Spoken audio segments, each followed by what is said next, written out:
the Make, Share, Grow podcast. I'm artist Julie Marriott, and I created this podcast to share behind-the-scenes stories of art, craft, and the creative process.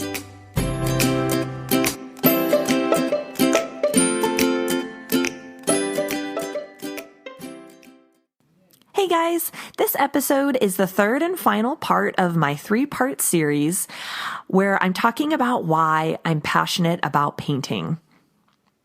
So the first thing that I am searching for when I'm painting that I'll talk about today are colors that really speak to me. Hunting for new and exciting color combinations is a huge part of why I love painting. I like to follow my intuition as much as I can and choose colors that just get me on a gut level and make me say, yes, that's it when I see them.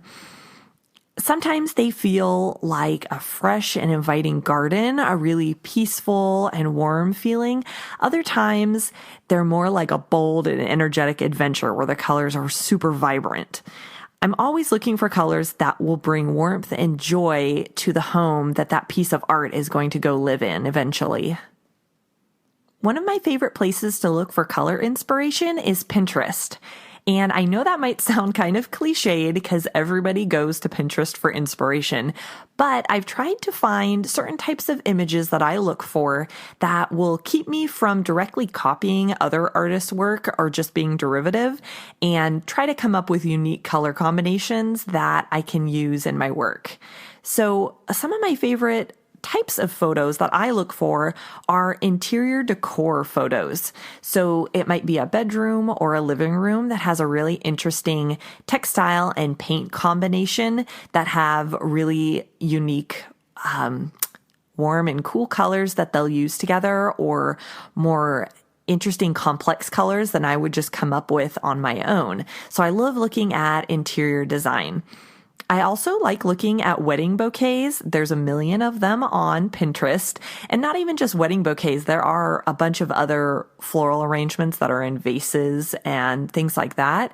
And I won't usually copy the design of the painting or of the photo and the colors. I'll usually just draw inspiration from a few of the color pairings that they've used in these bouquets. And there are really interesting, kind of modern ways that people are pairing colors and bouquets and textures now that are really fun to see. So I love looking at sort of modern floral design. Another type of image that I like to look for are curated color swatches. So that'll be when somebody pulls a couple different images together and they will draw certain colors from different pieces of art, from different inspiring photos, and they'll come up with their own color palette. And I like using maybe not even all the colors from this curated palette, but maybe just like 3 out of 6 of them that really strike me as fitting into what I need for the painting that I'm currently working on. So I love looking at those. Another one is just finding an inspiring photo that has nothing to do with what I'm actually painting, but it might be a lady is wearing a really cool like mustard yellow sweater, and then in the background there are these trees that have this great purple cast to them, and I'll just draw inspiration from these different colors that come together in this photo. That would be a really fun thing to translate into some of my floral paintings. The next thing that I love about painting is the feeling of freedom as I paint.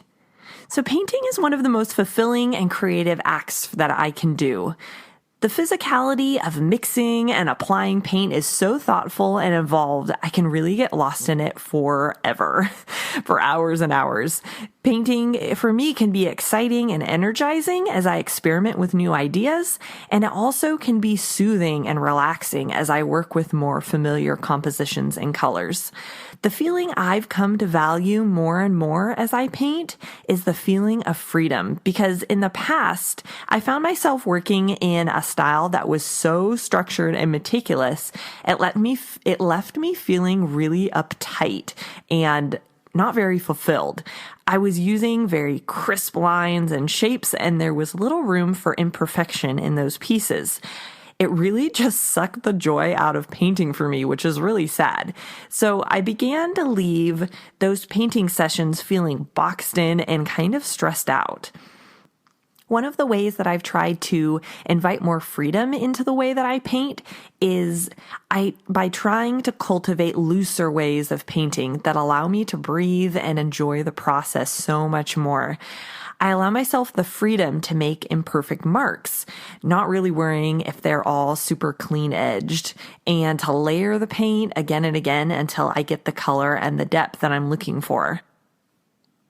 My natural painting rhythm is more slow and thoughtful, but I try to keep myself from sitting and overthinking the choices that I'm about to make.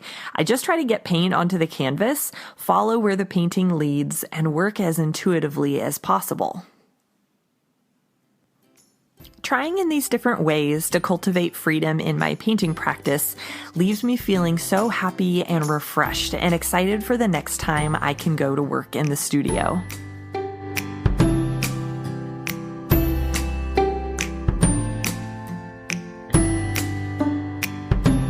That is it for today, guys. And this wraps up my series of why I love to paint. Thank you so much for hanging out with me for this episode, and I will see you next week.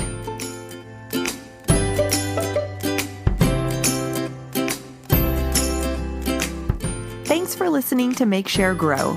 You can keep up with the podcast and my artwork on my website, juliemarriottart.com, and on Instagram at juliemarriottart.